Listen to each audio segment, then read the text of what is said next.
Okay, so today we're going to get right to it here. We've got the Fisher Studio 24, the dac-2406 model here. Basically, sorry if my server is a little loud today. I wanted to kind of I lost about 30 gigs worth of video footage from the last couple of days here, so I'm just doing a quick recap instead now. I did a full tear down and everything of the unit, but it's lost now. So unfortunately, not much I can do there. So basically, when I'd go to play a disc, the disc tray would just spin around and around in a circle. So I decided that I would replace the laser in it, check the gears, the belt, everything like that, make sure everything was where it was supposed to be, and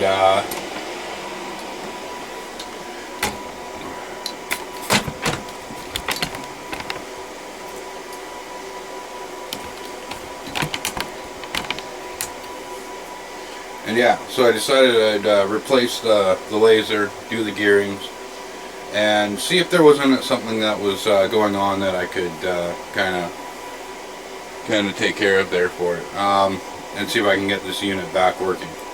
So what I'm going to do is I'm just going to pop the top. I'm going to explain a few things about the unit, and maybe I can help someone in the future with their M error that they receive on the unit. So we'll take out the 6 screws right now, and then I'll explain a little bit more inside here, and kind of some of the little pros and cons and stuff like that. The great news about this unit is it doesn't matter if you have the Studio 24, the Studio 60, or the 60 disc CD changer, or the 24. Basically, in the inside, they're all the same except for a few little plastic rails. I know the 60 disc has an auto loader and ejector, which is kind of nice. But on this model here, the 24, it doesn't have it. But it has all the markings on the inside for setting it up. So if you had a 60, you could actually put it into the 24.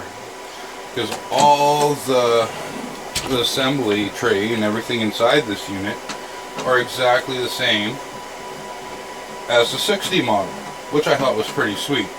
And that's not all that's the same. There's the motor hub, or motors, and the CD tray. Everything is basically interchangeable. Mind you, maybe a couple things when it comes down to 60 versus 24. There's a couple boards that you might have to swap if you decide to turn your 24 into a 60. So I'm just going to pop this top off here and take a look inside here. Okay. So right here we got the power supply. Here's the drive assembly. I did manage to save one video of me replacing the laser in the unit here. So I'll probably post that in here as well. But basically, everything in here is identical to that of the 60 model, right down to the springs, the motors, stuff like that. So I'm gonna just do a quick walkthrough, kind of how to do a quick teardown. Anyways, is basically what I'll do. On this 24 model, there was a screw on this side here, which the 60 model I don't believe was there. Excuse me. So we've got 3 screws here. This grounding screw. Always check the ground here. There's on the ground cable. Sometimes there's one wire that's a little loose in there, and it's usually this black one here. I noticed on a couple of the units. So you just got to resolder that back together there, just so it's a nice tight fit. So yeah, remove these 3 screws here, 1, 2, 3, and then this back one is 4, and then the ground, and then this will slide up, and then you can pull it outwards, and then you can get to the CD tray. And that you're just going to pop out 2 screws at the bottom here, and just watch your guide rails for your CD tray, that this spring doesn't come out and doesn't lift up, because it is a bit of a pain in the ass. Yeah. So you take this ribbon off. There's 2 connectors on the back, one 2-pin and one 5-pin, I do believe, at the bottom, before you can actually pull the CD unit out. When I've tried replacing the laser through the top and the bottom, both are doable. I like taking it apart from the bottom to do it, just because you have so many capacitors and resistors on the bottom of this board. And maybe I'll see if I can get a little better angle here, and you can actually take a look, and instead of me just, maybe we'll get some picture-in-picture action going here. Okay, so we got a couple angles we can go from here. Okay, so right here. So anyway, yeah, down below, there's another pin that needs to be removed. This top gray one with one white doesn't have to be removed. That goes to somewhere on the board there. Okay. So you're going to want to pull this guy over. You're going to, once you get your drive out, replace the laser, if that's what your problem is. But if you're getting that M audio error, I'm going to give you one really quick and simple way to kind of play with that. Every time I put a CD into the number 1, it would spin around and come back to the number 1 position. Wouldn't try to load, and then on another unit, a 6D, it would not align properly for it to eject or insert into the tray, so it wasn't loading properly. Basically what I did at first is I removed everything. So basically this cable comes out. You're going to take these 2 here out. This blue to the sky, and these 2, and then you're just going to pop this board out. There's a little tab here, and bring it forward and just lay it over here. You're going to remove since you remove the ground screw from here, you can either undo the cord and just move it to the side, or what I do is I remove the ground screw right from the case there, put the screw back in there so I know where it goes. You got 6 screws to remove the top part here, and that's going to free up the whole top here. You're going to just lift it forward a little bit, so because this is usually a little bit more connected there. And then you're just going to pull it up, and then your carousel, you're just going to lift it straight up, and it's going to come out no problem. When doing these screws here, I always just back them off enough so it's loose, and then I just pull the assembly, the top part of the assembly off. And then all this stuff like your guides and that are going to be laying on top here, all nice and neat, so you don't mess up any of these little wires. And then you can go in and inspect your belts, your rollers, stuff like that. In this unit in particular, someone else was already in here and lubed it all up, and let me tell you, they put the lube on the rollers there, and basically it ended up eating away at the rollers, so there's next to nothing left for the roller, and it's just your basic rubber roller on them. So those would have to be replaced at some time, but I'm not going to. Just because finding the right size right now isn't in my plan here anyways. So, but if I come across a 24 or 60 unit, I know 100% this bottom tray assembly, every marking inside it is going to match up to my 60. So I can pick up another one of these units from a thrift store, a pawn shop, stuff like that, then I'm going to actually be able to have a nice parts unit for the one that I want. And then, you know, so one thing to note, in this unit there's one, two, I do believe just 1, 2, 3 motors in this one. One for the CD closing and opening, one for the eject and retrieval, and one for the spinning of the tray. So if you're not getting any spinning, check your belt there. If it's not loading, check your gearing here. Make sure all your gears and everything underneath are locked into place.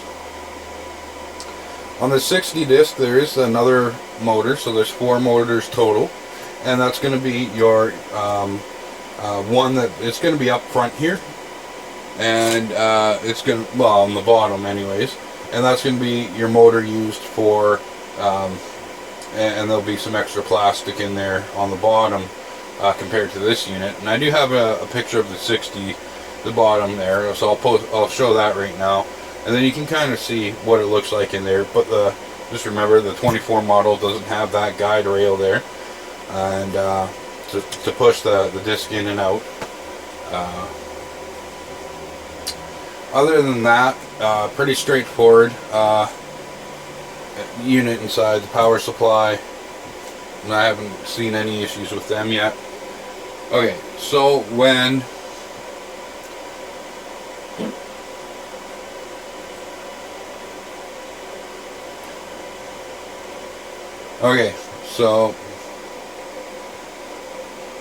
the thing is if you are getting that M error, one thing you can do is, if you know you're seeing light coming from your laser when you're looking in here and it's moving fine, and you can try pushing the laser to the back just to make sure it's not stuck.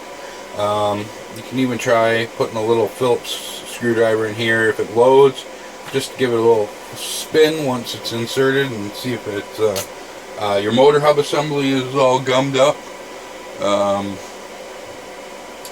But one thing I noticed with these things is the carousel itself gets misaligned. There's 2 ways of dealing with that. Completely remove it, kind of fart around with it to see if you can get it to the right spot, which is pretty annoying. I definitely don't like doing that, but what I did was I just backed off these screws here. I think I removed the one side here that are just enough so that I could actually grab the carousel and lift up and turn just a little bit every time. And for the most part, every time I'd spin it, it would get stuck, and then I have to lift up and then spin, and it would get stuck. You want it so it's nice and smooth flowing around. But like I said, when I first got the unit, it was spinning all the way around, but there was no issues. So once I found the right spot, then it started to load the CDs properly and eject them properly, and then it was just a matter of having that new laser in there, just so I know that it's a nice brand new laser in there. I love these Sanyo lasers. I'll just post another picture so you can see a close up. I love the little covers that they have on. So when you're working on your unit, if you're taking out the old laser, pop top this guy off and put it on your old laser while you're removing it, so you don't scratch it up, just in case there's no fault with that laser. You always have a little bit of a backup with that laser. And then when putting the new laser in, make sure it goes back on. Remember to remove it before you put this assembly here, this top spindle assembly on, which is it just snaps in or angles in and on. You'll see it'll probably fall apart on you the first time you pull it out. So really great to have. That way you can have it face down on a workbench and not worry about it damaging the laser itself. And then remember, when you get these lasers, there's one right here that will have to be desoldered, so you'll have to desolder that, break that bridge. And this is the SFP100, which is in every unit that I've repaired so far. So I always carry a couple of those in stock, and I just replace them, just so I know that the lasers going into them are 100% good. Yeah, so this one had some other issues with it, which I'm not going to go into too much detail, but basically whoever had worked on it prior to me just made a hot mess of it inside. So aligning everything, getting things back to the way that they should, was a little bit of a pain in the butt. So while I have this off, I'm just going to clean up everything once I'm done here with the video here. But like you can see, I don't know if you can, on my fingers here, I got still black residue all over my hands here, like after a couple washes because of those rollers, because they've just been eaten up by the grease or that was put on these rollers to keep them nice and smooth and moving. But I guarantee you it still works, which I'm surprised, but that's probably just because it's lubed up so much that it's got no other option. But once that wears down and it wears out, dries up, that tray is just going to seize right up, and it's just gliding on the lube. So I'll let the customer know that that's the cause for concern for future. But other than that, just take pictures while you're taking it apart. Put your parts on your bench while you're taking them out. Make a line of them. Make everything, so that way when you go to put it back together, you got a little bit of a reference. And if you have any issues, just send me a comment and I'll help you out with whatever I can. The thing is, these motors that are in here, like I said, this one's got 3 of them. They're all the same ones. Once again, here's the picture. Here's the model number. This is interchangeable with the ones from the 60 disc as well. So remember that. And so if you can find a unit and you got a bad motor, having these are absolutely crucial. And I say that because you go on eBay or a couple other places I've looked, and they're $40 a pop to get shipped to your door. And if you have 3 motors or 4 motors and you had a short or it just dried up or something's wrong with like a couple of them, well, now you're just in for a long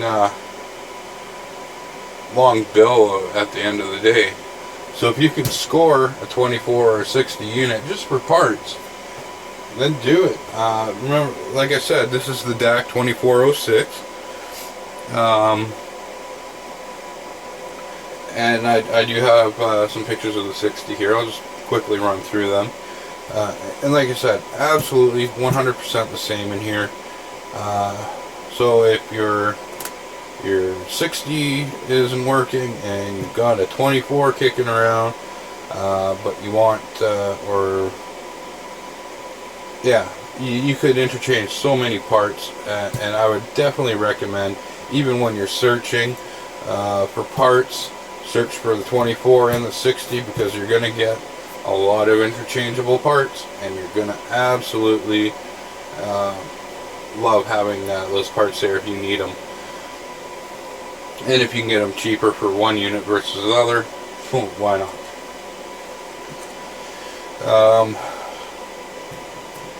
Yeah, I wish I had this open more, but I don't want to misalign it now. So basically, that is the unit in a nutshell. I'm just going to take a little bit of closer up angles here, just so you can see a little bit closer here on the unit here, and see what I was talking about here. Okay, so yeah, like I said, one screw here, one here, one here. Here's that ground. Here's that back one. Lift up, slide out, knock out these two here. I swear there was another screw in over here. So if there is, obviously the person before me didn't put it back together properly. Pop your ribbon. This guy here comes off, and then down below there's one more that needs to pull out, which you can lift up and then pull the unit out just a little bit, so you can actually just wiggle and get it out of the way, and remove that cable. Yeah, slide this up, or do your 6 screws, 1, 2, 3, 4, 5, and then your middle screw here. So once again, 1, 2, 3, 4, 5, 6, or something like that, and that'll lift up. Then your tray assembly your carousel will just pop right up, and you'll be good to go. After you remove this guy here, which, like I said, is just pop it like that, pull it out, remove these two. You can remove this ribbon here too if you really want, but you just need to get it so you can put the board in here, and then when you're putting it back together, snap it in. Done deal. And there's that ground screw. Awesome CD player. I absolutely love these units. I wish I had them myself. Spend more time fixing them, but nowadays they're harder to come by. Nice unit for changing your CDs and that. And unfortunately, with the digital age, everything's going digital, so keeping these guys going good. And if you can find those parts, you're gonna love it, because you're gonna get years and years and years of enjoyment out of these units. And very low wattage, surprisingly.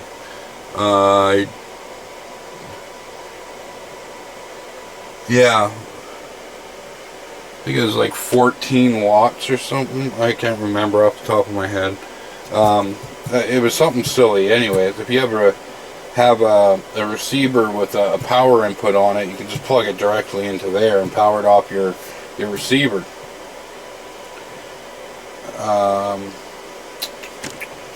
Other than that, that's about it. If you have that M error, these are the things to check. And like I said, 90% of the issues is this guy. This carousel is misaligned. Even though you think it's aligned, I guarantee you it's not.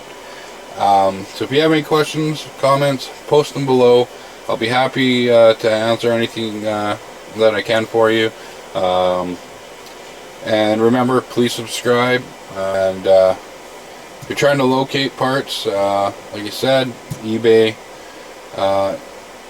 you're going to find really expensive parts. So kind of look around.